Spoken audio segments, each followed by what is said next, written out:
The Bones and Bobbins podcast is now on Patreon. Whee! Would you like access to bonus episodes, digital extras, exclusive merch, and more? Join us. Obviously. Join us in the Curiosity Shop at patreon.com/Bones and Bobbins. Your generous support helps make the show happen and will also earn you our very eternal gratitude and entry into our private Patreon-only Facebook group. Yes. Where exclusive fun happens. And no drama. Exclusive fun. Yes. Yes. Our insomnia ramblings. Yes. Don't mind me, I'm just putting on a sweatshirt and I'm stalling for time. Multiple sweatshirts. There's a sweatshirt catastrophe. Oh, God. All right. Nice. Sweatshirt catastrophe largely averted. Yay! So yeah, yes. Give us the anyway.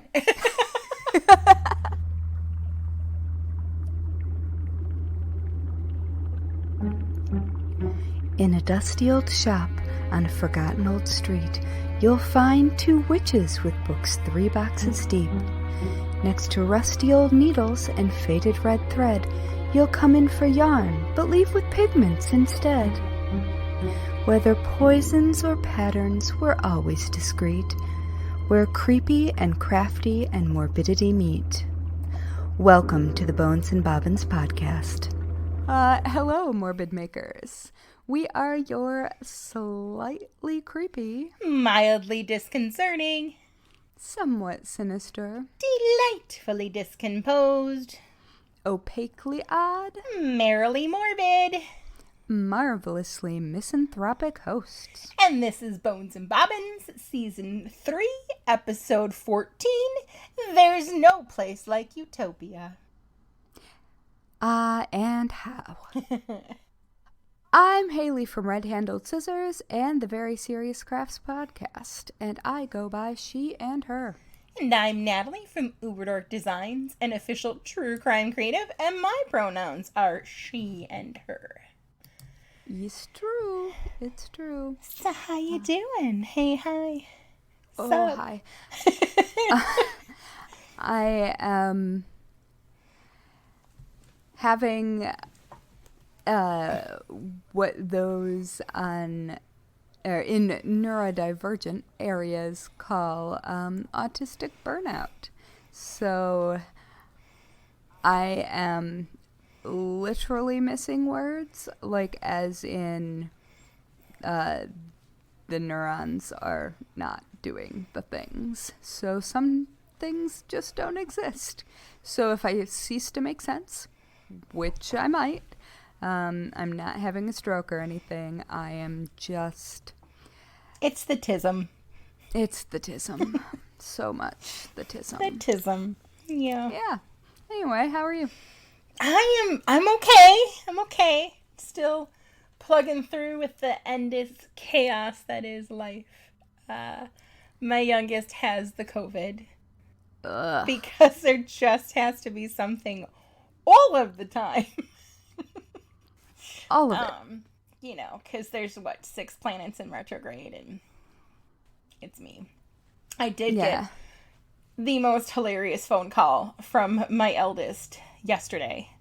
Oh. They were so proud. They were cleaning their dorm room, and they went down and checked out a vacuum cleaner from the front desk. And I vacuumed everything, and then I'm like, oh, it's a little dusty under my bed. I should vacuum under there, and the vacuum didn't fit underneath there.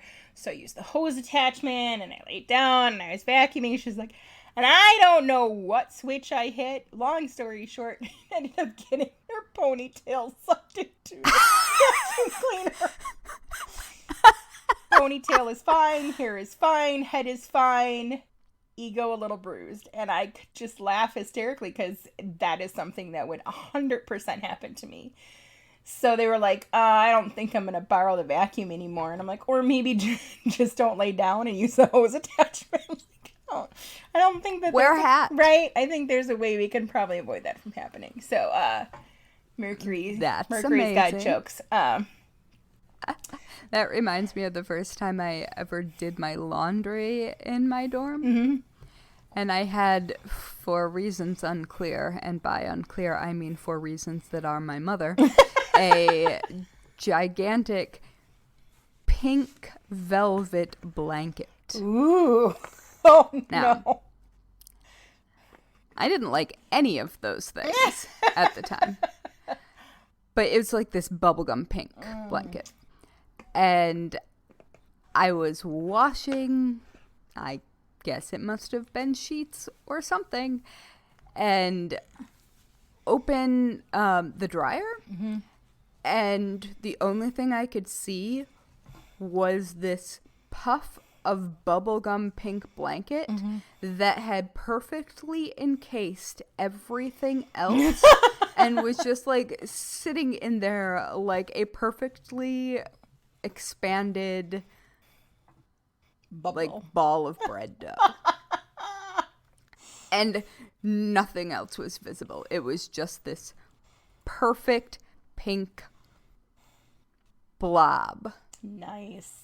They're super excited because the laundry there is free, and I was like, "Ooh, that's fancy." I'm like, we had to get these tickets, but sometimes it was free for us because if you put Scotch tape at the end of the ticket and then pushed it in, and as soon as it clicked, you yanked out, you had to keep reusing the ticket. And they were like, "You stole laundry," and I'm like, "Yes, I did." Because. Yeah, I mean, we started with quarters, and then the machines got the card readers, but half of the card readers didn't work because it was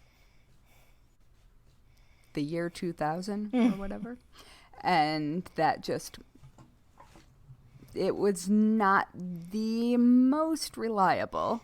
Oh, God. Yeah. So, yeah, it's the power also got knocked out the other day. For the entire town. Oh, ours too. They text at like 6 o'clock in the morning, apparently, when the entire town was knocked out. Obviously, all of campus was. And they learned the hard way that when the power's out, like, the alarms go off.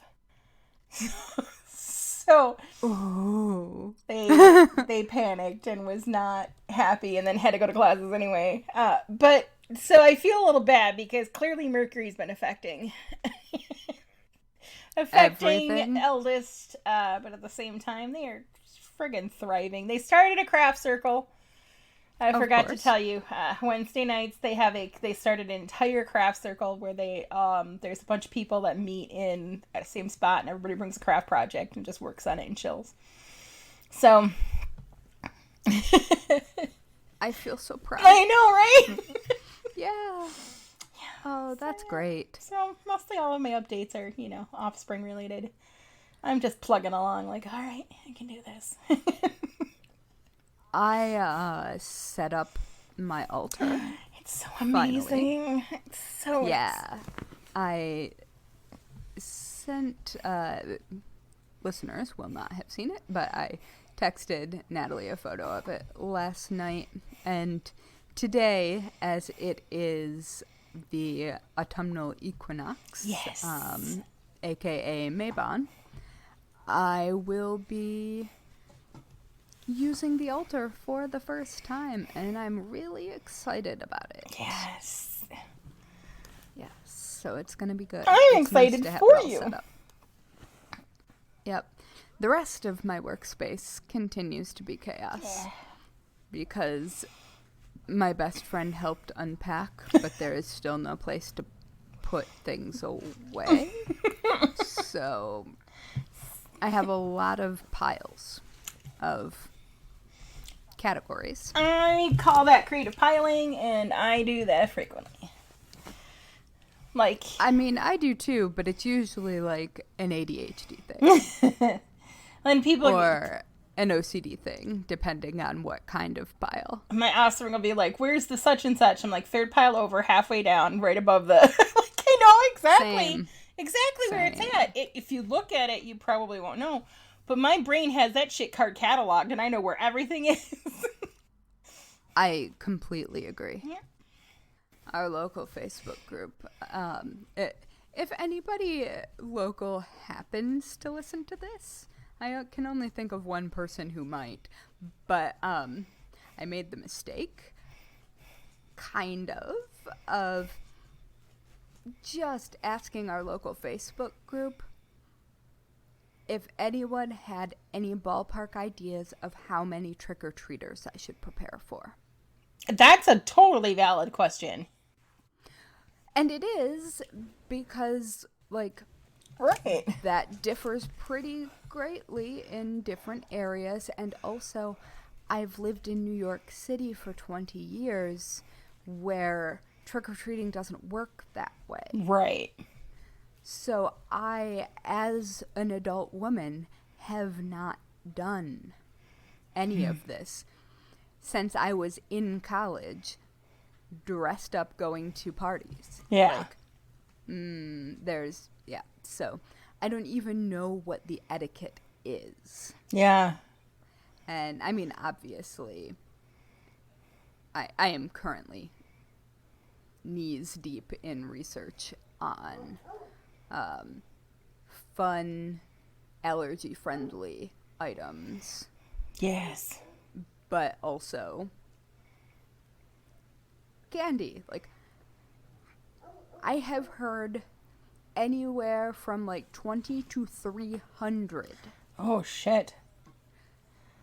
Yeah, that's a lot. That's a big swing. Because I happen to live exactly in the part of town where the streets that are directly perpendicular to my street, but like within my neighborhood, are the main trick-or-treating streets that are apparently known to go all out. Oh, yeah.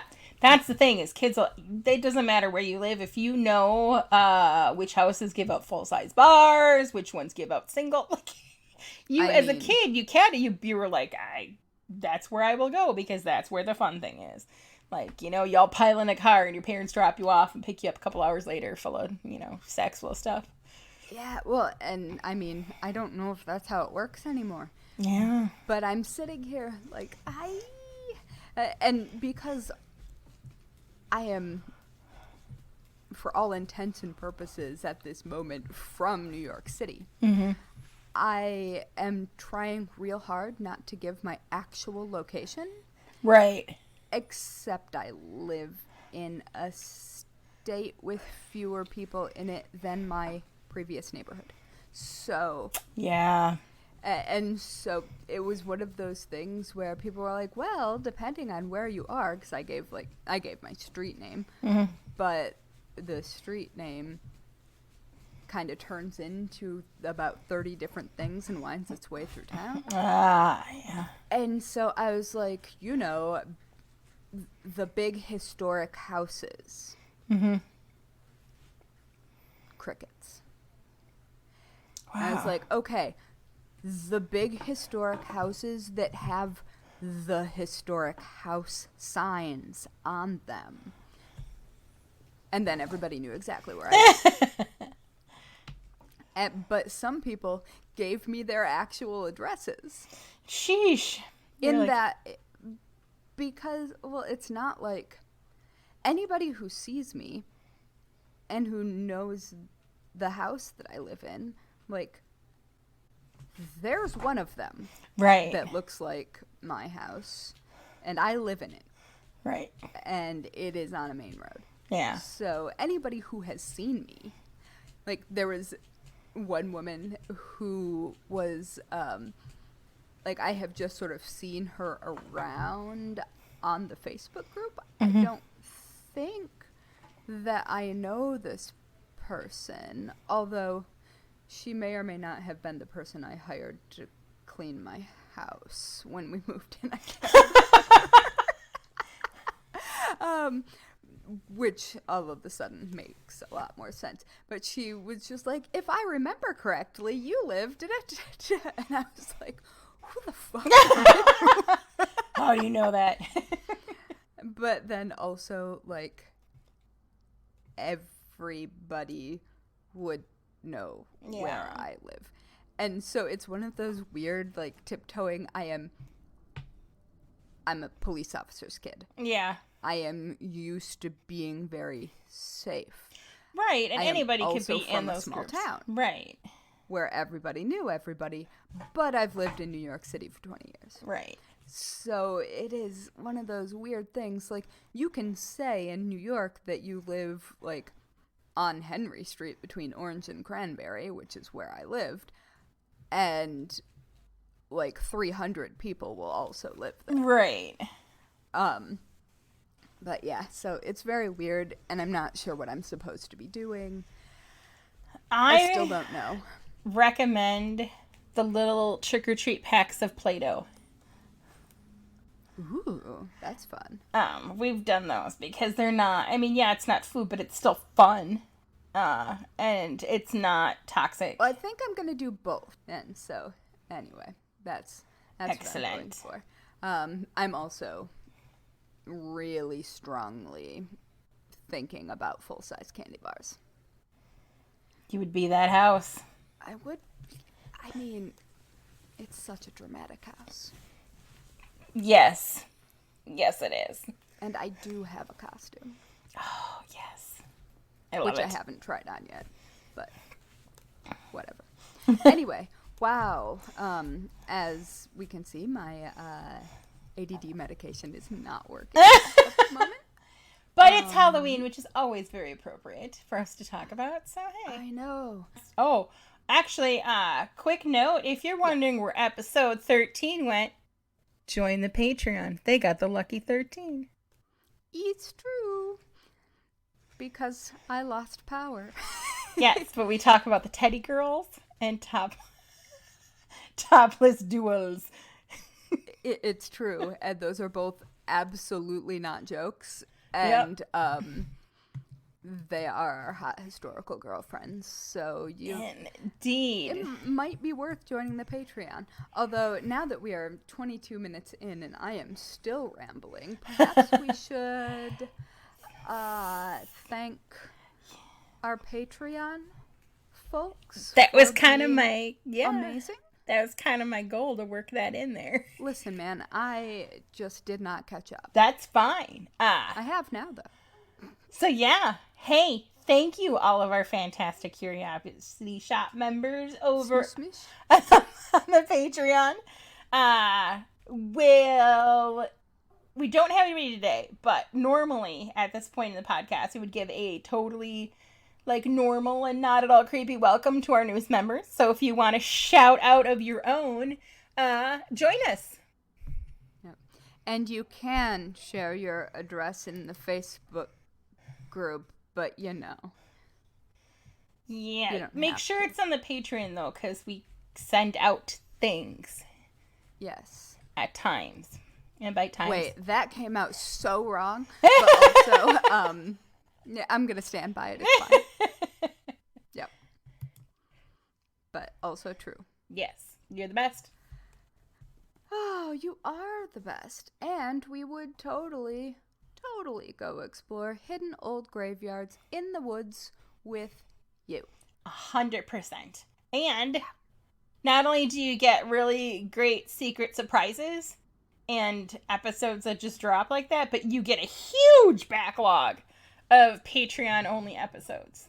Like, if you think starting at the beginning here and going through is hours worth of enjoyment, oh, just you wait.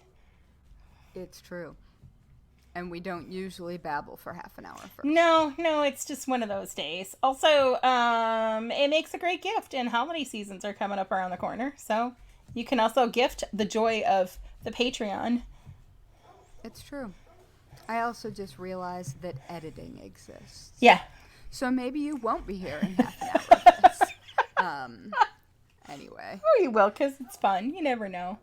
Oh, perhaps we're going to get emails being like, oh my God, shut up and get on with Zip it lippies, right? Yeah. All right. So I guess we could do that. We could. Yeah. So today, I am going to take us on a journey from Italy to Spring Green, Wisconsin, with our final destination being the quest for a utopian town in Arizona. That is not where I would probably elect to put a utopian town. Right? Right. Probably not. So our story begins not in Sicily, but in Turin. Picture it. Picture it. Turin, Italy. On the summer solstice of June 21st, 1919, with the birth of Paolo Soleri. Okay. Now, not much is written about his early life, which, 1919. But Soleri received a doctorate in architecture from the Turin Polytechnic in 1946. And after graduating, he would visit the United States, where he spent 18 months studying with Frank Lloyd Wright, both at Taliesin West in Arizona and at Taliesin itself in Spring Green, Wisconsin. Those 18 months clearly had a very profound effect on Paolo and would shape much of his future legacy. During the time, he also began to receive some international recognition for a bridge design that was displayed at MoMA. Cool. In 1950, he and his wife would return to Italy briefly, where Paolo was commissioned to build a large ceramics factory, the Ceramic Artistique Soliman, in Vietri on the Amalfi Coast. He would go on to adapt the ceramics industry processes that he learned there to create award-winning designs, and also the production of ceramic and bronze windmills. But it's his silt-cast architectural structures that are pretty much the most profound of his works. Okay. The sales of... Windmills? Not windmills. Windbells. That's my bad. Oh. Yeah. Windbells. But also fine. Got it. With the sales of those windmills themselves, actually, at the time, and they continue to be, like, an important funding source for the construction of his theoretical work in the form of a utopian. Mm-hmm. So we'll get to that in a little bit. But in 1956, him, his wife, and his two eldest daughters would settle down in Scottsdale, Arizona, and Wifey Poo popped out another daughter. In 1969, he coined the phrase that would absolutely be the cornerstone of his legacy, arcology. It's basically a mashup of the words architecture and ecology. Oh. So much like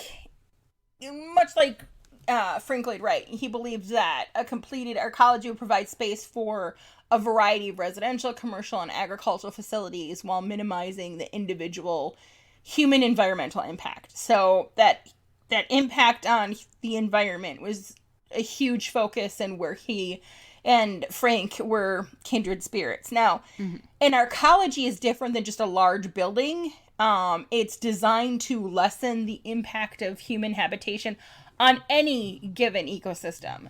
So that's like one of the biggest goals. The ultimate goal is for it to be completely self-sustainable, employing all or most of its own available resources for comfortable life. Power, climate control, food production, air and water conservation and purification, sewage treatment, you name it. So we're not talking about just like, hunkering down in some caves. It's just as important that there's a comfortable life. Yeah. So an arcology is designed to make it possible to supply those items for a large population, and an arcology would supply and maintain its own municipal or urban infrastructures in order to operate and connect with other urban environments apart from its own. Okay. So ecology was proposed to reduce human impact on natural resources, like we said, and designs might apply conventional building and civil engineering techniques in very large but practical projects in order to achieve pedestrian economies of scale that have proven post-automobile to be difficult to achieve in other ways. Mm-hmm. Now, Frank Lloyd Wright proposed an early version called Broadacre City through most of his life. In fact, he was still tweaking the city plans and models up to his death in 1959. Mm-hmm. Although, in contrast to arcology, his idea is comparatively like two-dimensional and depends on road work. Wright's plan described transportation, agriculture, and commerce systems that would support the economy. Critics said that Wright's solution failed to account for population growth and assumed a more rigid democracy than the U.S. actually has. It was both a planning statement and a socio-political scheme. He pretty much inspired by Henry George, whose theory was each U.S. family would be given an acre plot of land from the federal lands reserves, and Wright conceived a community that was built from these 1 acre plots. Mm-hmm. So, in a sense, it was the exact opposite of transit-orientated development. There was a train station and a few office and apartment buildings in Broadacre City, but the apartment dwellers are expected to be like a small minority, and all important transit is done by automobile, and the pedestrian can pretty much only like function safely within the confines of the 1 acre plots where most of the population is. So beyond that, they would need, vehicle. Solari described ways of compacting city structures in 3 dimensions to combat the 2-dimensional urban sprawl. So his was 3-dimensional view versus Frank Lloyd Wright's like 2-dimensional. To economize on transportation and other energy uses, like Wright, Solari proposed changes in transportation, agriculture, and commerce. He explored reductions in resource consumption, duplication, and land reclamation. And he also proposed to eliminate most private transportation. He advocated for greater frugality and favored greater use of shared social resources, including public transit, public libraries, things like that. Mm-hmm. Which, yay, public libraries. So in 1970, ground was broken on Arcosanti. According to the Arcosanti website, from blending the Italian words cosa and anti, meaning against things, Solari named both his architectural design studio and the nonprofit foundation he founded Cosanti, as a deliberate critique of the rampant culture of consumerism he saw taking hold on the world. Cosanti, whether as a place of imaginative, provocative architectural experiments or foundation exploring a built world in balance with the environment, both embody a radically different perspective and aesthetic. Basically, the goal of Arcosanti was to put to test all of Solari's theories. Over the subsequent decades, workshop volunteers, known as Arcosanti alumni, began to actually build the iconic architecture of Arcosanti that we know today. Mm-hmm. The original design of Arcosanti is described in Arcology, the City in the Image of Man. Solari's magnum opus on arcology called for a place where thousands of people would live and work. I believe 5,000 was the original goal. Arcosanti has never been occupied by more than like 100 people at a time. Despite that, and by occupied I mean like living there. Right. Despite that, it continues to be regarded as an early example of sustainable architecture and vertically dense building that prioritize like life-work balance and the surrounding natural environment over an urban sprawl.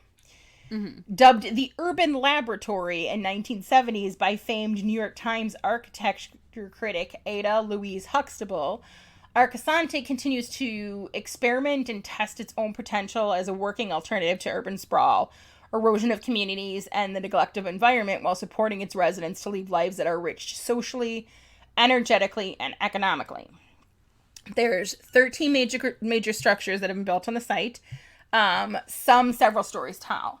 One master plan designed in 2001 envisioned a massive complex called Arcosanti 5000, which really made me laugh because it just sounds like something out of like Looney Tunes, that would dwarf all the current buildings. So many features are particular to the design and construction of Arcosanti. For example, tilt-up concrete panels are cast in beds of silt that has been acquired from the surrounding areas, giving the concrete a unique texture and color that helps it blend with the landscape. At the same time, many panels are cast with like embedded art. Most buildings are orientated southward to capture the sun's light and heat. Roof designs admit the maximal amount of sunlight in the winter and minimal amount during summer. the structures are built to shelter bronze casting, is built in the form of an apse, which is basically like an open quarter sphere. So if you take a sphere and you cut it into quarters, and then you have the inside like open, which is weird to me, especially there's like the ceramics is an apse too, like the ceramics building. I'm like, how does dust not get in there and mess with stuff? But the layout of all these buildings is pretty intricate and organic. I included a top view of the amphitheater in the graphics folder. It's just phenomenal and gorgeous. So they're intricate and organic rather than like, most U.S. cities are very grid typical. But here again, the goal is to maximize accessibility to all elements and a combination of increased social interaction and bonds together with privacy for the residents. So it is absolutely still open for visiting and staying. And I feel it important to note, though, that not all of the grounds are wheelchair accessible. So accessibility is, there's obviously things that he did not take into account in terms of, accessibility and then how you would handle like an aging population. Right. But I do think it's amazing that due to the very intentional construction, these buildings utilize the natural sun to the point where they only use a fifth of the energy that modern developments use. That's cool. And it's really cool because, they're not living in caves. The interiors of these buildings are very reminiscent of Frank Lloyd Wright and amazing. And, some of them have air conditioners and there's modern technology and Wi-Fi, and it's not like there's that balance in there where, like, if you look at it from the outside, you'd be like, ooh, that's pretty primitive. But on the inside, not primitive. Existing structures at Arcosanti are meant to begin to provide for the complete needs of the community. So until there's a 5-story visitor center, cafe, and gift shop. There's the bronze casting apse. There's a ceramic apse. There's 2 large barrel vaults, a ring of apartment residencies, with like somewhat public spaces around an outdoor amphitheater, a really cool community swimming pool, an office complex, and above that is an apartment that was originally Solari's suite. It's a 2-bedroom suite referred to as the Sky Suite, and it occupies the highest point in the complex, as well as a set of rooms below the pool. And they're available for overnight guests. Like, most of these buildings have accessible roofs as well. I was surprised to find that the suite, which is the biggest of all of them, on Airbnb is only $190 a night, and there's an air conditioner in the bedroom. Like, I think that's pretty reasonable given the unique. You would have to go to Arizona, right? Right. But I think given the unique experience, the view, just everything involved, it seems pretty reasonable. I wonder how long it takes to get there from, like, the nearest hub of transportation. Ooh, that is a very, very good question, and I want to say that I can tell you how far it is from Phoenix. I think Phoenix is the closest of the major cities. Let me just... it's 70 miles north of Phoenix. It's at a high elevation, though. It's at an elevation of 3,732 feet. So that's not super far from a big city, but... no, that's not too bad. Right. It also has a camp area that was built by and for the original construction crew. But it's still used today as housing for approximately a fourth of the Arcosanti population. That actually might be a little bit different, which I'll explain at the end. Camp has a small greenhouse, which with easy access to gardens and large architectural fields. But as of like March of 2017, they're not cultivating those fields, which I don't know why. There's also terraced greenhouses that are planned along the slope of the main building site for winter planting and garden space, and also to collect heat to distribute through the buildings. Arcosanti was conceived of and remains primarily an educational center, with students from around the world visiting to attend workshops, classes, and to assist with the continuing construction, because it's still a work in progress. 40,000 tourists visits annually, and there are guided tours available to the public. So is it, like, as it is now, is it supposed to be a residential area, or has the sort of idea pivoted more towards tourism and sustaining the location that way? I think that it still has the goal to be a self-sustaining city. Mm-hmm. I am actually flabbergasted that there's not more investment being put into this for a variety of reasons. But right now, again, some of the funding comes from the sales of the bells that I mentioned earlier that are cast from clay and bronze. The rest of the funding comes from donations and then fees for the workshops. And a lot of because of the way that it's set up with that educational component, a lot of the present construction that's being done at Arcosanti is being done by workshop participants and then volunteers. Gotcha.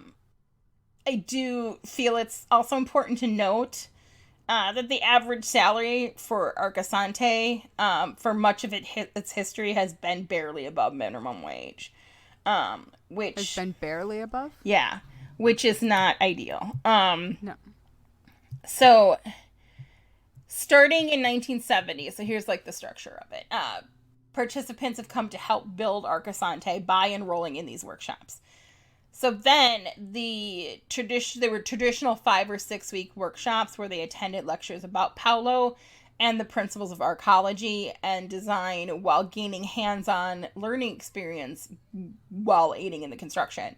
So although the program attracts many who are interested in arts, crafts, architecture, and urban planning, it also actually benefits people that are interested in philosophy, sociology, science, and agriculture.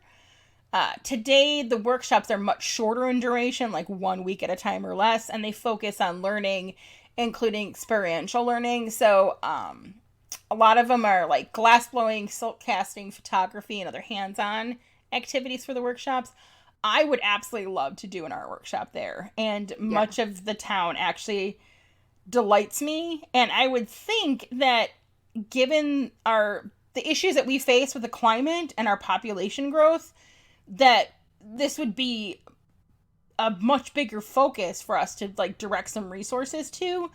Mm-hmm. According to architect and Arcosanti co-president Jeff Stein, if we can devise some way to populate the desert economically, ecologically, and socially, it's going to have value for a third of humanity right away.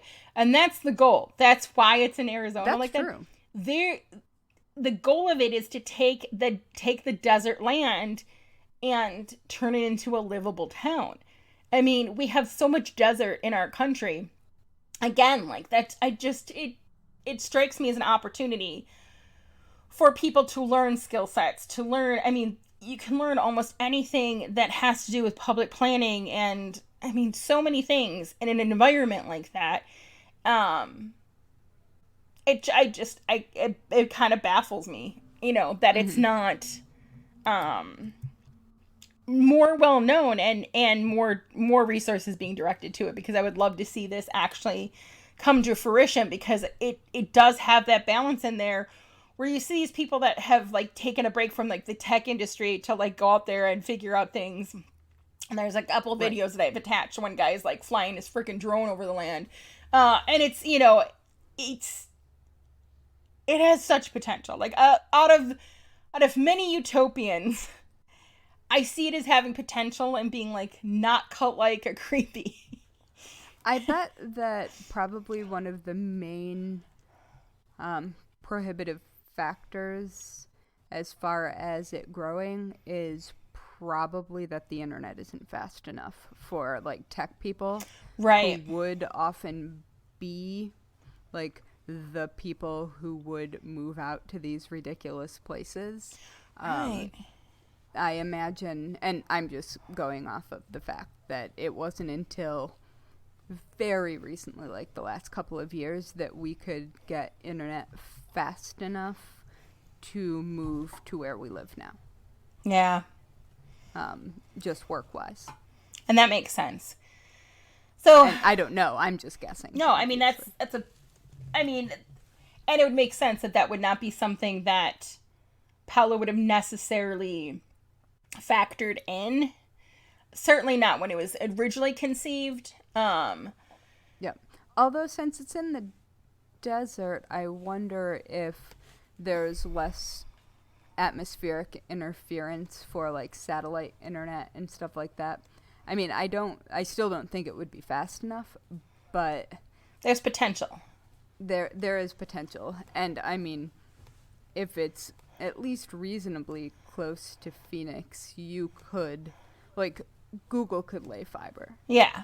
Or something like that.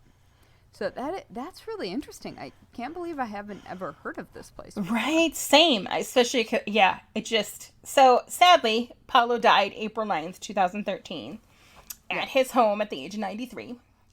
According to his death announcement in the New York Times, the critic and author Alistair Gordon once likened Dr. Saleri to a desert Obi-Wan Kenobi who spoke in elliptical bursts peppered with words like vegetativity, vectorality, and stardust.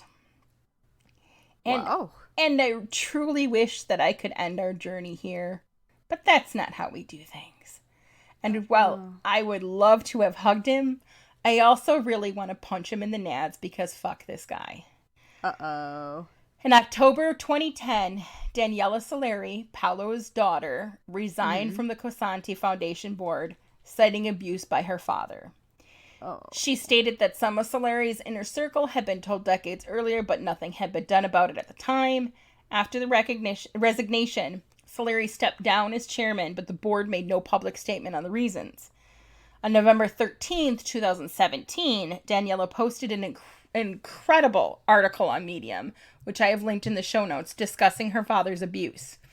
DeZine noted that Daniela approached the New York Times and other publications about the story and had been turned away, so she published it herself. In the article, she writes, I used to dream the same thing over and over. I am a child at home, and there in our living room is my father, Paolo Saleri, in a large cage, fuming. We, my mother and sisters and I, quietly hand paper, pencils, crayons, and charcoal to him through the bars, or we hand in clay or styrofoam in a wood-burning tool, or large flat trays of moist, densely packed silt with knights to carve it, powders and washes to color it. He draws, forms, carves, shoving the beautiful results back out angrily, yelling in his fury. It was a clumsily literal dream that started in my early adolescence when my father, an architect and craftsman, began sexually molesting me, eventually attempting rape when I was 17. It was a child's solution to the problem posed by a man who I and everyone around me saw as the center of the universe. She goes on to say, I finally told some of Saleri's inner circle about my experiences about 24 years ago. Others learned of them 6 years ago when I tendered my letter of resignation from the board of Saleri's Cosanti Foundation with an explanation of why. In response to receiving my letter, one of my father's long-term colleagues and board member wrote, I am disappointed in everyone. A strange reaction from a man I'd known since I was 7. 2 years later, he presided at a memorial seminar eulogizing Saleri and his work. His message seemed to be that, yes, he's disappointed that those things occurred, but he's equally disappointed that they are being brought up instead of being silenced. What? The Cosanti Foundation Board released an official statement in response to Daniela Saleri's article. We are saddened by Daniela Saleri's trauma. Her decision to speak out about her father's behavior toward her helps us confront Paolo Saleri's flaws and compels us to reconsider his legacy. With Paolo Saleri's creative intelligence, he understood the need for discipline and limits to the urban form.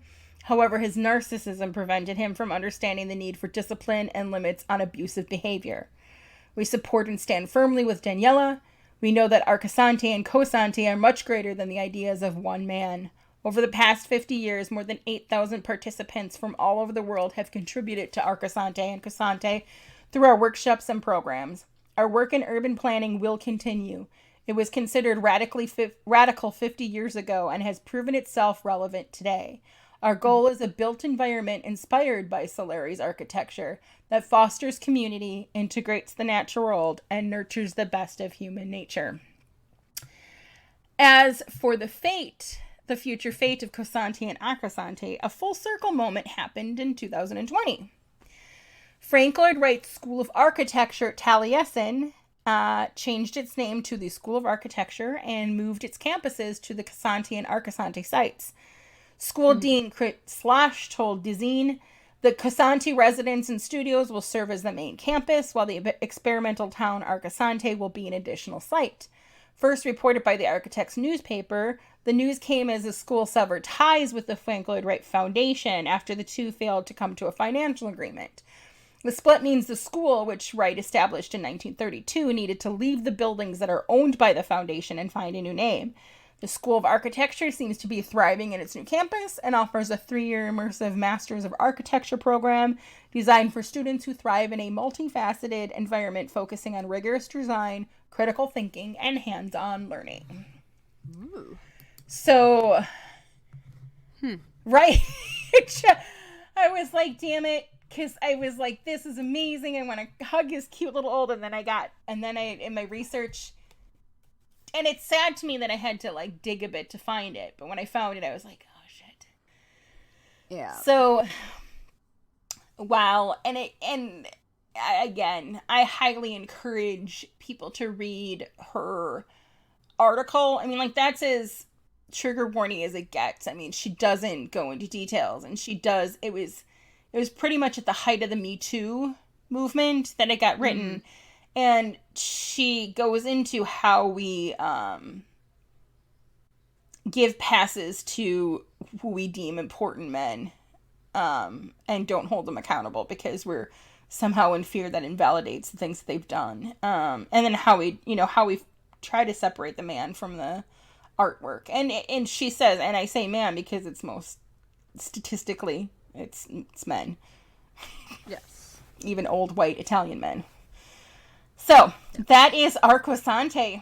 And, you can visit it. I encourage you to take a peek at the website just for the gallery alone, because the buildings are amazing. Like, there's so much about it that I think is so well done. And the fact that the Frank Lloyd Wright School of Architecture now has pretty much, I would say, control over the things that are going on there and everything. Like, it feels good to me to be able to still have faith in it as a community, because it's not just tied to him. And not like Frank was the world's most perfect person either, but I've always had a fondness for Frank Lloyd Wright. And that goes beyond just, the Wisconsin connection. I've always loved him as an architect and stuff. So yeah. What you got for me? Well, I have another failed utopia with problematic people. Nice. Yeah.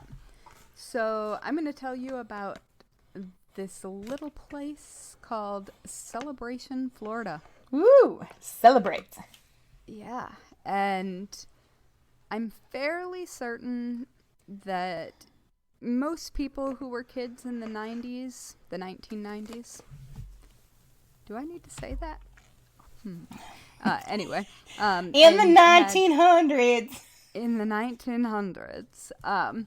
And had any sort of, like, Disney-related inclination, you probably wanted to move to Celebration, Florida. Like, immediately. Celebration itself is basically a fantasy town, and it's set in sort of a timeless time apart from its surrounding area. I mean, basically it's pretend 1950s America. Yeah. But it's physically located in Osceola, Florida, which is just south of Orlando. And so Celebration was a town that was built by Disney and conceived of by Disney. And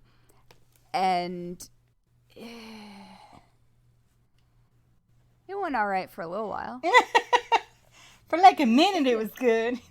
Yeah. So Celebration is what's called a master planned community. And like, I'm sure that people, when you think of like planned communities, you think of subdivisions and like housing for retired people, things like that. Mm-hmm. But this was a step above that. It was like planned down to every detail. And it sort of reminds me of like company towns. Yes. From like the industrialization of the US. And it's planned in sort of that way, where everything is where it is on purpose, and everything is specifically designed to allow the people who live there to exist within that area and only within that area. And to give the company back their paycheck? Basically. Yep, except that this was Disney, and there is a literal road in Celebration, Florida that connects it to the Magic Kingdom. Oh, wow. Yeah, so it's quite something. I just picture a bunch of rich people driving their golf carts over there. And yeah, it is kind of like that. Celebration, Florida started out as sort of a fancy, dreamy place. I believe the first round of housing opened in 1996. And at that point, everything was picture perfect. So if you've ever been to Disney World specifically, like especially in like on the Main Street area, everything is quaint, everything is perfect, all of the details are exactly as they should be. There is no garbage, nothing is dirty, everything is visually perfect. And I happen to have historically really liked that because I found it to be very soothing to my neurodivergent self. I can see that. Yeah, like it. I didn't have to worry about a lot of the things that I had to worry about in other places. So I can see how you might look at someplace like Celebration and be like, oh, okay. These are the rules, everything is how it's supposed to be, and I can autopilot. And, I mean, I kind of get that. It's not dissimilar from, like, rules of society in, you know, Regency-era England, or whatever. Like, there were the things that you did, and everything lined up with all of these expectations. Yes. So, an article in the Daily Beast set the scene really well, and I will link to this and many, many other articles in the show notes, but it says, quote, "The highly municipal coded hamlet, built in 1995 to look like 1955, was billed as an antidote to the chain-ridden sprawl of suburban America. In Celebration, there were no fast casual franchises, no hulking commercial trucks, no visual reminders of poverty. Every lawn was cut to code. Every fence was freshly painted. The local school was basically Summerhill." And if you don't know what Summerhill is, it's a very it's a school, like a boarding school in England, and it's well known for being extremely individualized in its education. Okay. With all of the problems that might come along with that. So every fence was freshly painted. The local school was basically Summerhill. Litter had a lifespan of 15 seconds. Buildings from the post office to the movie theater were designed by the 1980s best architects. Basically, what that meant is for the actual people who were living there was they were being overseen by the mother of all HOAs. I mean, there was a real HOA, but also that wasn't really the thing that was overseeing them. I mean, the thing was Disney. Right. Until Disney largely sold most of its shares, which would then cause a cascading... It sounds like living on a movie set. It is. I think it's very much like... Very Truman Show-esque. Yes. Like, all of the lawns were cut to a specific length. It wasn't just that they were freshly cut. It was that they were all exactly the same. And there were several designs of houses that you could pick out. But they were all the same. Like, there were specific choices that you could make, but they were on a straightforward menu. And I say all of this knowing full well that I personally like limitations because unlimited possibility stresses me out. Right. There's a there's a paralysis in too many choices. Yep. And so I can see there is a world in which I am extremely comfortable in this place. I unfortunately tend to learn the rules and then break them in ways that are technicalities. But yes, whatever. So much yes. Yeah. So the problem is the town didn't stay perfect. So there is a woman who was interviewed for this Daily Beast article, which frankly is just the best article that I found on Celebration, because it's a first-person story, but with the actual facts checked. So it's really very good. And the person that they interviewed for this article's name is Cookie Kelly. Not even kidding. Oh my God, that's perfect. Yep. Who is described as 5 feet tall with heels on. No. Mm-hmm.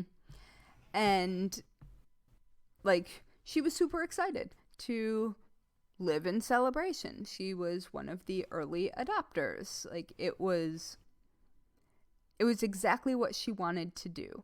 And I mean, we all know Disney adults. Right. Oh yeah. I don't happen to be one, but I know a lot of them. Yep. And like, I get that. I also have the nostalgia of remembering going to Disney World with my mom when I was a kid and having it be a big deal because it was just us and how everything felt a little bit magical. Like, I absolutely remember that. And like, Disney does a good job making things look shiny. Yeah. And so I think at first it did live up to its ideal, especially when Disney was still basically in charge of everything. there were new homes being built, obviously to very specific specifications. The downtown was thriving. It was walkable, and everything is built around like neighborhoods that are all connected to each other by one road that I think is called Celebration Boulevard. And every neighborhood has its own sort of outdoor attraction. So like a lake or a park or, you know, something that would allow you to interact with neighbors, go outside, get some exercise. And then all of those neighborhoods are around basically the downtown area of Celebration, and everything is like, unlike Frank Lloyd Wright's thoughts on how a community that is specifically intentionally built should exist. This was built specifically with the idea of pedestrians and walking and having a compact downtown area and not having the sprawl that sometimes exists in highly sought after residential areas. Like, it was specifically designed to not do that.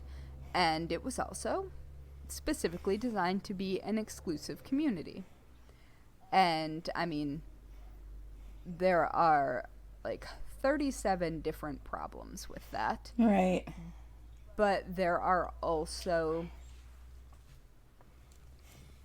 good intentions that go very wrong often in that sort of thing. So I've always had an issue with the whole theory of a homeowners association. oh my god, Like, if I own my shit, that was a deal breaker for me. and especially like, or even like people who have like condo associations, like, if I own it, Yeah. back the fuck off. If I want a red door on my house, I'm getting a red door. Like, you know, like, I don't understand that. Nope. Yeah, well, I feel that way too, which is why I never considered it anywhere with an HOA, because I am fairly certain that I would either take it over or I would self-destruct from rage. All right, so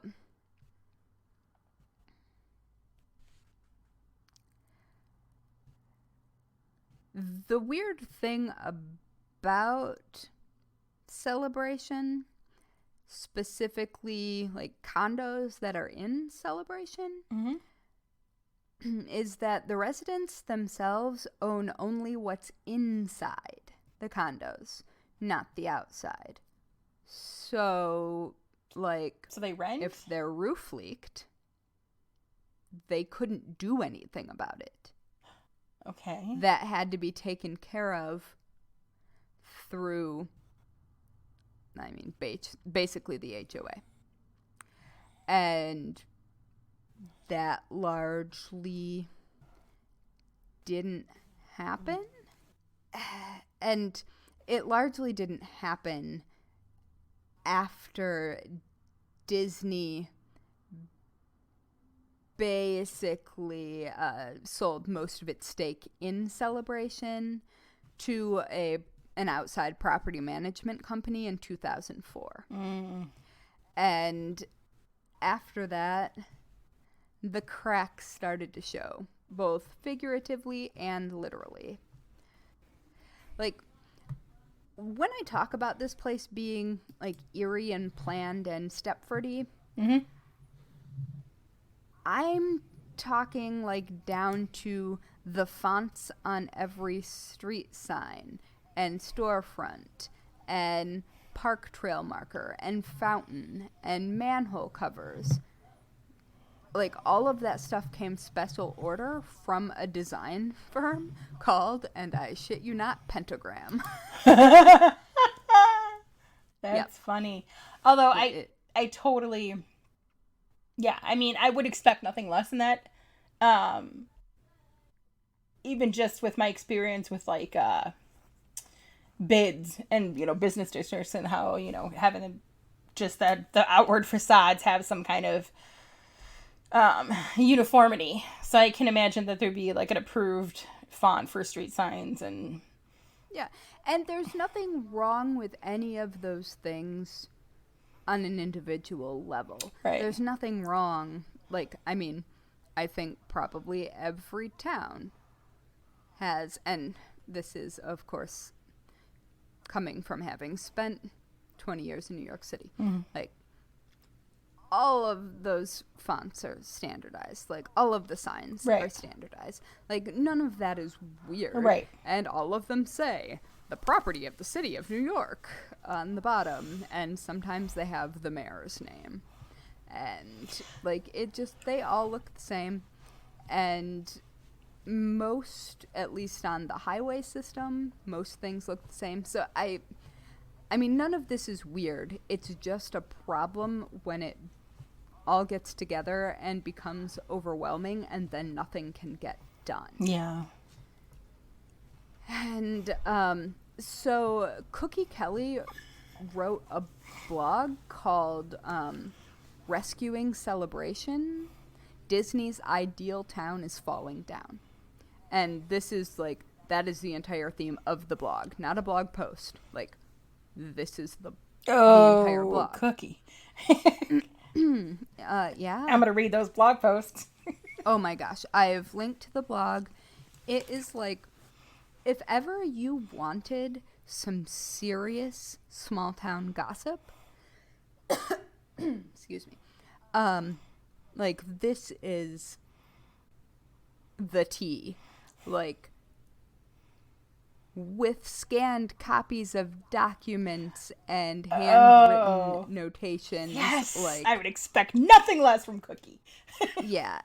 And, like, specifically calling out the specific companies that are the problem and how much money is being wasted and how much, like, how long people's roofs have been leaking, and the fact that sometimes stairs become unusable and have to be blocked off.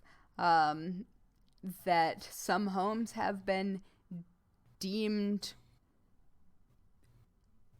like immediate dangers for collapse, and nothing has been done about it. Like, that would freak me out. It certainly freaked Cookie out. Right. But the actual property management that was supposed to be beholden to the Celebration Homeowners HOA simply didn't. And the company is Lexan Capital, and they're a for-profit private equity firm, and they are basically what they bought from Disney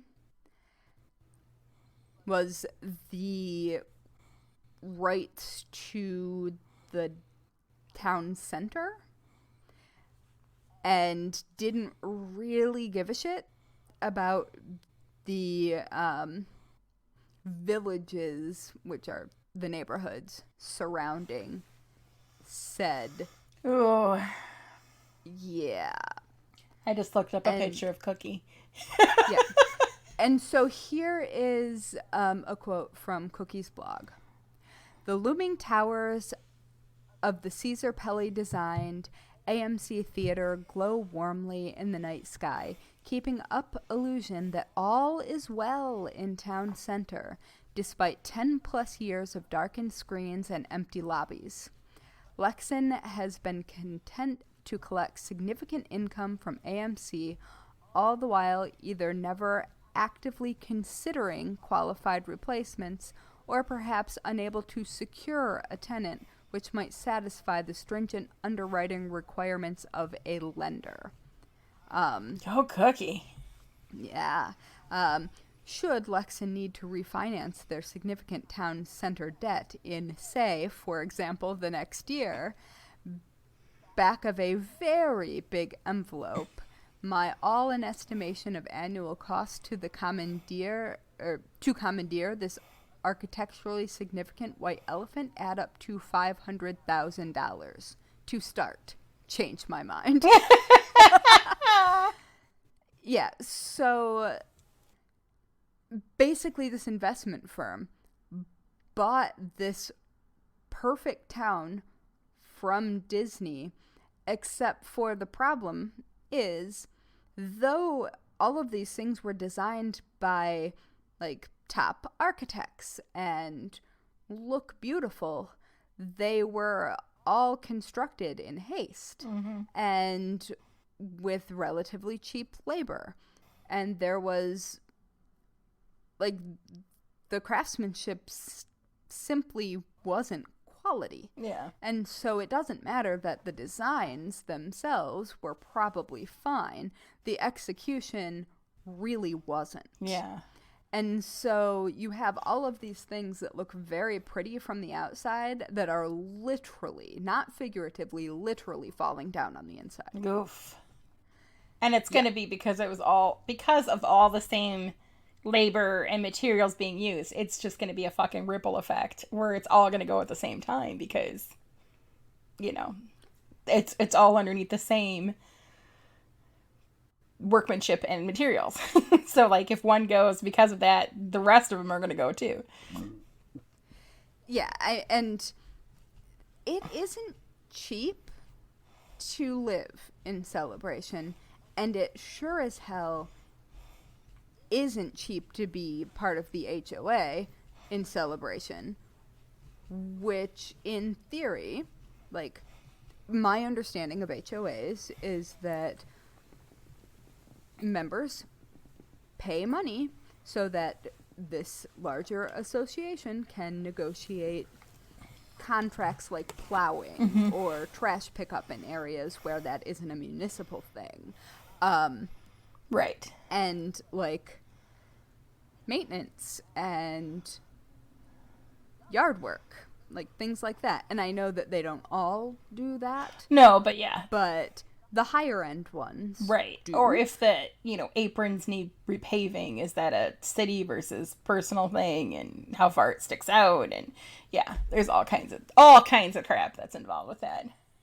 Yep. In this blog post, which by the way is March 26th of 2020. Oh wow. So like this isn't a long time ago. Our pal Cookie says that the average town center resident will have paid $15,000 in assessments this year. Oof. Where's it going? That therein lies the question. That is. And Cookie's a real estate agent, so Cookie should know her shit. Yeah. Yeah. For context to people listening, Cookie started out as a friend of a character because she is 5 feet tall in heels, and then started flipping houses in Celebration, and later became involved in actual real estate, not just purchasing houses and then selling them. She became also a real estate agent. She is adorable. Yeah. And so I want to be friends with Cookie, I'm pretty sure. I certainly don't want to get on Cookie's bad side. No. Yep. But like, she's a tough holy cookie. shit. Yeah.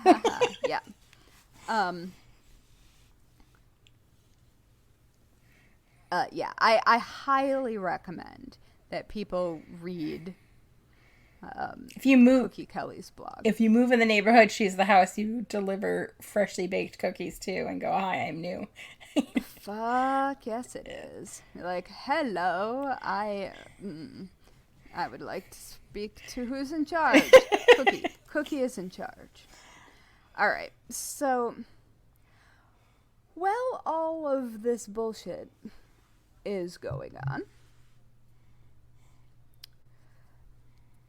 the first murder in Celebration Ooh, murder. also happens.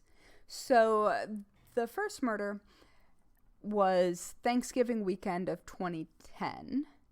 And I mean, frankly, that's a pretty good run in the grand scheme of towns. Like having a murder in 2010 when the town has only existed since 1995, 96. Like, all right, that was a good run. Yep. But unfortunately, the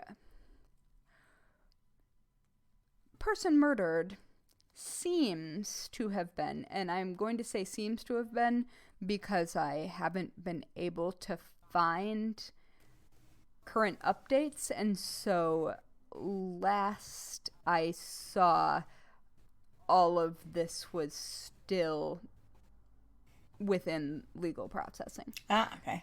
But it seems as though a man named Matteo Patrick Giovanditto, which is That's impressive. a really delightful name Right. for someone who is accused of some real questionable behavior with students. Oh, no. Yeah. He was a teacher, and a Disney adult, and he worked counseling troubled youth. Yeah, and there was some stuff that honestly at that time might not have been so weird, and I say this as someone who like used to travel with my professors, and like my German professor who is family. Like we absolutely shared a room on our first trip to Munich together. And I mean, it was also somewhat different because she was a woman and there weren't the dynamics that there could have been, but it wasn't super weird for teachers to be along on trips and to be the ones in charge.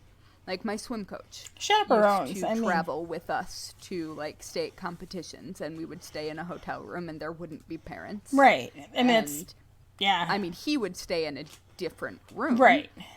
But like we would absolutely all get together and play, well, euchre because Yes. but like, and nothing was sketchy about that. Right. And Youngest like, I am went to state for FCCLA, and the teacher went with, and it's not. like I am still good friends with that with my swim coach, and like nothing inappropriate ever happened. Right. So this is a very normal thing, at least in the past. I don't know how normal it is now because I don't have children. It But, seems to still be pretty normal. I mean, Yeah. So this retired teacher, Giovanditto, apparently, like for top performing students, would take them on like weekend trips to Disney World because they were right there. right. And like not as weird as say my teacher from Michigan doing that. That would be weird. Yeah. Although I did go to Spain and North Africa with teachers. But anyway, so he would do that. There were, outings to the Everglades. He held a sleepover at his house, like as a big party. Okay. I mean, Which sounds sketchy to me, but would it sound sketchy to me if it were a woman teacher that I knew? Maybe not. So, I mean, I can see how if you've got a trusted member of the community who has been beloved and has served that community for a very long time with no obvious issues, Yeah. I can see how you might not see the red flags.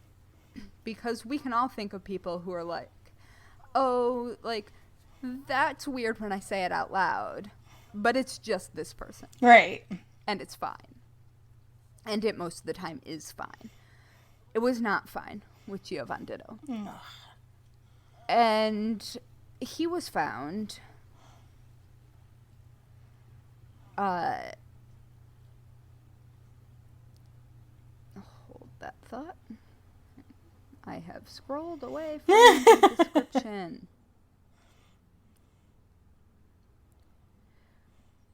So basically, he was killed by a man who, at the time that this article was written, was still awaiting trial. So allegedly killed by a man who was supposed to be washing his car. He gave the guy a beer just to be friendly, apparently. And the down on his luck guy took the beer, fell asleep, woke up with the former teacher allegedly trying to sexually assault him. Oof. And he thought that he had been drugged in the beer because he was drowsy. Mm. And he became enraged because, of course, you would. Right. Like if I mean, you it's woke a up and it's a logical someone- response. Yeah. Yeah. And he said that he discovered an axe in the closet, which he used to bludgeon Ooh, Giovandito shit. 3 times before strangling him with a shoelace to ensure that he was dead. Oh, okay. So he just went for it. Like Cage. All right. Yeah, that's. Yeah. And so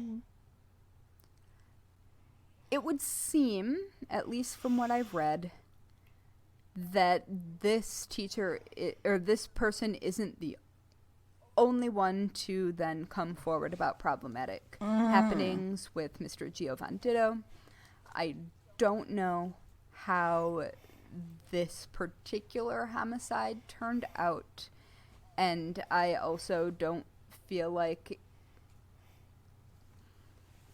if the person who killed him was experiencing the thing that he says he was experiencing, I don't feel like I need to say his name a bunch of times. Yeah. No, I get it. Yep. So that was the first murder. Oh, the first. Dun dun dun. Yep. And so then things were pretty chill in celebration until More murder. until Anthony Todt, which is kind of funny because Todt is death in German. It's spelled differently. This is T-O-D-T, but Yeah. pronounced the same. Was convicted of killing his wife, 3 children, and their family dog in their Celebration, Florida home. Oh no. This Not the babies and the puppies. Yep. This conviction happened this year. Wow. He was found guilty and received 4 life sentences and does not, I believe, have the possibility of parole. I would think the fuck not. Yep. He spent multiple weeks living with the corpses of his wife and children and dog after killing them. Oh. That's. And is guilty of 4 counts of first-degree murder and 1 count of animal cruelty.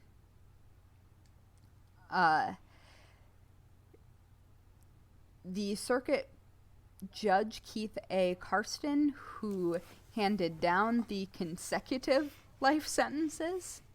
So, bye-bye. Yeah. Without the possibility of parole, called Tote a, quote, destroyer of worlds, and that not one of those lives taken was less valuable than the other. So, Wow. and I thought maybe this was a pandemic thing, Yeah. because, people Snap. Yeah. snap during the pandemic. Not that that's fine, but No, it happened. I mean, it's But not fine, but this- you can kind of you can at least understand a possible motive, I guess. Yeah. But no, the murders came to light on January 13th, 2020. So, That's so fucked up. Like, none of that is good. I mean, yep. And apparently, this, the FBI discovered the murders while serving him a warrant for healthcare fraud charges because he was a physical therapist. oh. And then there they found the bodies Good God. while serving a warrant for healthcare fraud. Yeah, that was not the so- day they were expecting. No. And so, of course, the murderer had many different stories, and some of them were specifically built around doomsday religion. Ugh. Yeah. And saying that the kids wanted to die, or blaming it on the wife, or I was just doing it because apocalypse, or, many, many other things. Apparently, Tote is quoted as saying, "Everybody needed to die in order to pass over to the other side together." Why didn't you kill yourself then? In his confession, Tote claimed that he and his wife talked to the children about dying and said that the kids told them, quote, "We want to die with you." They're babies. No, they didn't. The youngest child was 4. Oh, babies! Yeah. Fucker.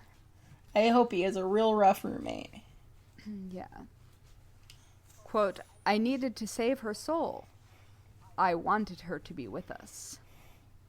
Once again, if that's the case, then why didn't you fucking kill yourself too? Like, you can't be like, we wanted to all be together, but you're not gone. Yeah, it's a big problem. Ooh. Apparently, the children were killed before Christmas. Oh, God. So he had been living with their bodies for a while. I can't imagine that the HOA in Celebration, Florida allows for that kind of smell. Right? I mean, Because it and this is had Florida, to. I mean, so it's not winter. right. That's what I was just going to say. I'm like, it's Florida, so you're not... It's not like there's people who have fireplaces going to cover. You know what I mean? Like... Yeah. And I mean, there were financial liens on the house. He was deeply in debt. Oh, yeah. I don't know why he did not also die, but I'm guessing he was a fucking coward, you know? that is what I'm guessing too. He continued to claim that he wanted to be with them, but Yet here you are, motherfucker. I don't. I don't. Anyway, so while I was reading through the Cookie Kelly blog, that the 2 murders came up, and I felt like that needed to be Yeah. highlighted in opposition to, like, there is a celebrationtowncenter.com that is entirely devoted to making the downtown area look like it's still perfect. There are still, like, Celebration still exists. Celebration is still a town. Well, and that the most recent murder could not be a more appropriate analogy for the pressure of perfection.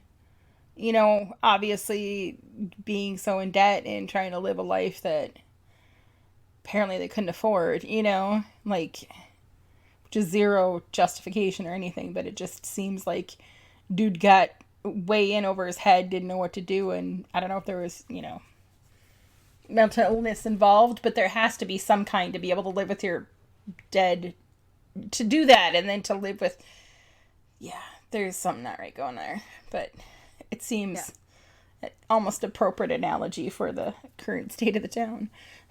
Right? And, I mean, this sort of always happens with ideas of utopian places. Right. Many people believe that Celebration, Florida, was inspired by Walt Disney's Epcot Center, basically. So I don't know if Epcot still has all of those things that it did when I was younger. I kind of assume not. But Epcot actually stands for Experimental Prototype Community of Tomorrow. And so it very well could be that Celebration was designed to be the embodiment of that. I think it probably was at least strongly influenced by that idea. And originally, apparently, the plan involved placing the entire city under a climate-controlled dome. Truman Show! And limiting transportation options to maximize monorail usage. So that's fine. Like, the second part of that, totally normal. Yeah. So obviously, Disney, who died in the mid-60s, was not around to actually see this exist. But it was pretty clearly designed after his ideas. The first residents of Celebration were actually chosen by lottery, where 1,200 people turned in deposits of $1,000 for a chance to own a home there. I am not sure if they got their money back if they didn't win. Right? I'm guessing not, but who knows? Yeah, so less than a decade in, like I said, Disney sold the town to a private equity firm for $6.5 million, which seems really low. That does seem very low. Yeah, I mean, also, it's probably a money suck in the biggest way. But, like, Celebration is so manufactured that, like, they have snow falling on Christmas. Oh, that would make me happy, though. Yeah, I mean, me too. How delightful. So, Here's the thing. You can't have a utopian society based on conformity. It's not going to work. I mean, no, absolutely not. But it is, it's just one of those things where so many things could have gone right. Yeah. But they just didn't. And it was never going to be perfect in the way that, like,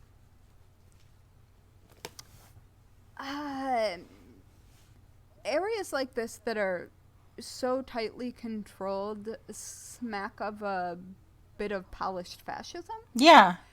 And I don't say that as like a political, the specter of this thing. What the fuck just flew over my head? Oh no! Well, I don't know, but it's not there now. Like that, maybe it was the specter of fascism. Oh God. But the tight control required and all of the rules and the structure of society, like that just is how that works often. And even if it's well intended, it's still very tightly controlled daily life. And so it's like celebration is beautiful and complicated and falling apart and sort of like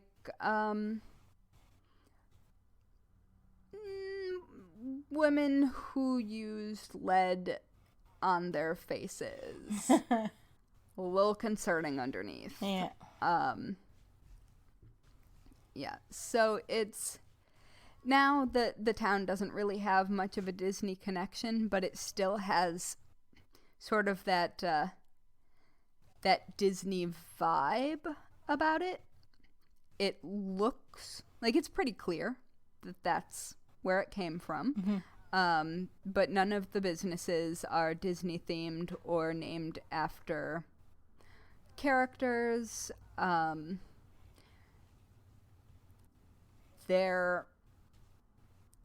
It's pretty normal, weirdly. Okay. It's mostly condos or rented houses. A lot of people are snowbirds. It's generally speaking kind of normal for being so uncanny valley. Anyways, there are a lot of good things and a lot of bad things about celebration, and I think that some of the really good things are it being so walkable and being built with community in mind. Mm-hmm. But that being said, a place with rules that strict is a pressure cooker. Right. And can be very dangerous because of that. And so to wrap things up, I took a look at the crime rates in Celebration, Florida. Mm-hmm. And the FBI does not collect, as far as I could tell, specific crime data for Celebration itself, but it seems as though, and I'm getting this from bestplaces.net, but it's about the same everywhere that I looked, mm-hmm. So they must be pulling from largely the same data. So crime is ranked on a scale of 1, which is low crime, to 100, which is high crime. The violent crime rate in Celebration is 18.3, and the U.S. average is 22.7. Okay. So pretty reasonably low. Celebration property crime is 34.1, and the average in the U.S. is 35.4. So a little lower than average. Like, whatever, that's fine. Let's see. Where did it go? Oh, God.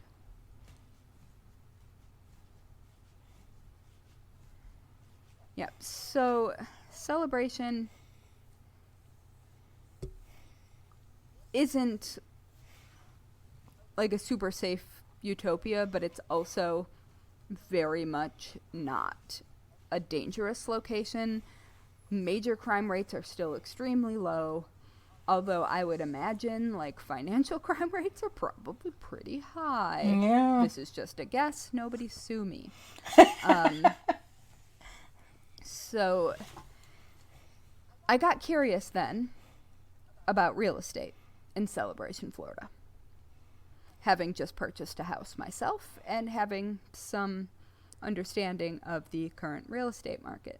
So, you too can buy a house or a condo in Celebration, Florida. Ooh. Yep.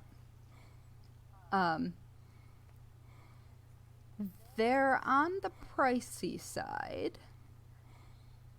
but I also don't know that they are out of control pricey. The real estate prices also are trending down, so I'm guessing that some people didn't manage to sell before the thing happened. All right, so comparing a house there, because there are a bunch of different sizes, it's basically what you think of if you were putting together a small town in your mind that is aesthetically perfect. There are some cute little bungalows, there are some nice, gracious homes, and there's everything in between, but everything's pretty and organized.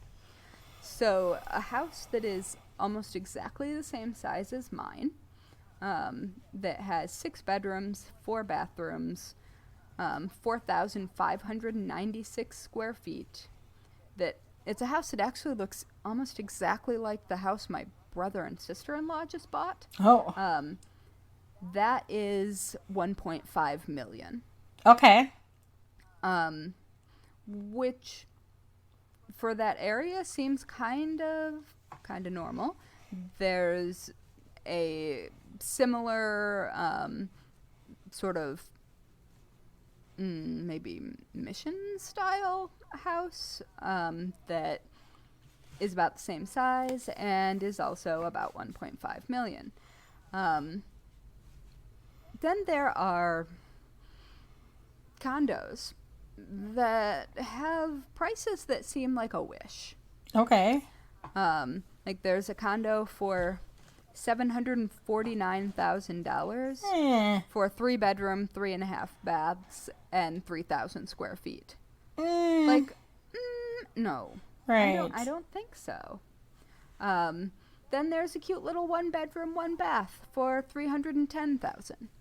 And like that's expensive, but it's not ridiculous given the area.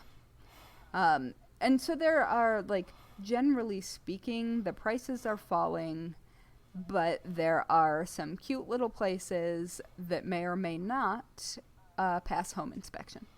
And if you're gonna get a place, give Cookie Kelly a call. Yeah. She'll hook you up. It's true. I mean, I don't know if she is still a real estate agent. Oh, she is. She's with Century 21. Knows all the dirt. I googled while we was talking, and she's with Century.